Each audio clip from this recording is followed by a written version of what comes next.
आज से संसद का विशेष सत्र शुरू होने जा रहा है। 18वीं लोकसभा का ये पहला सत्र है।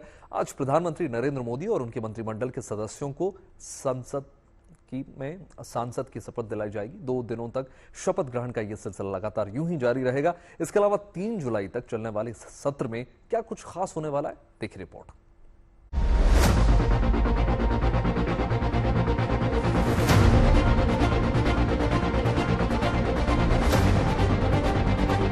आज से संसद का लोकसभा सदन नए सिरे से गुलजार होने जा रहा है।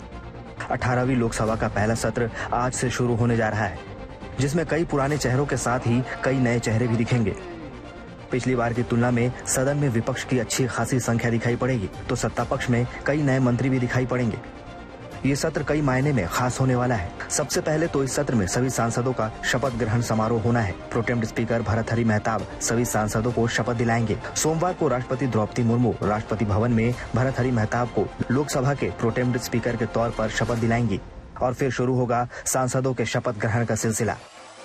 सुबह 11 बजे लोकसभा की कार्यवाही शुरू होगी। सबसे पहले प्रधानमंत्री नरेंद्र मोदी और उनकी कैबिनेट के सदस्यों को बतौर सांसद शपथ दिलाई जाएगी। इसके बाद अंग्रेजी वर्णमाला के मुताबिक राज्यवार सांसदों को शपथ दिलाई जाएगी। इस फॉर्मूले के तहत सबसे पहले असम और सबसे आखिर में पश्चिम बंगाल के सांसद शपथ लेंगे। सत्र के पहले दिन आज 280 सांसद शपथ ग्रहण करेंगे और अगले दिन यानी 25 जून को 264 सांसद शपथ लेंगे। 26 जून को लोकसभा के स्पीकर का चुनाव होगा। 27 जून को संसद के दोनों सदनों यानी लोकसभा और राज्यसभा की संयुक्त बैठक होगी, जिसमें राष्ट्रपति द्रौपदी मुर्मू का अभिभाषण होगा। 28 जून को राष्ट्रपति के अभिभाषण पर धन्यवाद प्रस्ताव पर बहस शुरू होगी। इस दिन मंत्री परिषद सदस्यों का परिचय सत्र भी होगा, जिसमें पीएम मोदी सदन में मंत्रियों का परिचय कराएंगे। 29 से 30 जून को छुट्टी के चलते सदन की कार्यवाही नहीं होगी। 1 जुलाई को राष्ट्रपति के अभिभाषण पर धन्यवाद प्रस्ताव पर चर्चा होगी। 2 या 3 जुलाई को प्रधानमंत्री नरेंद्र मोदी राष्ट्रपति के अभिभाषण पर बहस का जवाब दे सकते हैं। 3 जुलाई तक चलने वाले इस सत्र के दौरान कुल 8 बैठकें होनी है। संसद के इस सत्र में शून्यकाल और प्रश्नकाल नहीं होगा।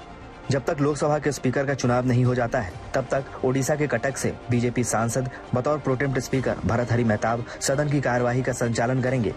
राष्ट्रपति द्रौपदी मुर्मू ने उन्हें प्रोटेम स्पीकर नियुक्त किया है। प्रोटेम अध्यक्ष को लोकसभा का पीठासीन अधिकारी भी कहा जा सकता है। ये एक अस्थायी ओहदा है। नए अध्यक्ष के चुनाव तक सदन की सारी जिम्मेदारी प्रोटेम स्पीकर की ही होती है। हालांकि प्रोटेम स्पीकर के पास अध्यक्ष की तरह मौलिक शक्तियां नहीं होती हैं। लोकसभा के लिए प्रोटेम स्पीकर की नियुक्ति राष्ट्रपति करते हैं, जबकि विधानसभा के लिए अस्थायी अध्यक्ष यानी प्रोटेम स्पीकर की नियुक्ति राज्यपाल करते हैं। लोकसभा में बीते 10 साल से नेता प्रतिपक्ष का पद खाली रहा है। साल 2014 के बाद किसी भी विपक्षी पार्टी के 54 सांसद चुनकर नहीं आए थे, जबकि नेता प्रतिपक्ष पद के लिए लोकसभा की कुल संख्या 543 का 10% यानी 54 सांसद होना जरूरी है।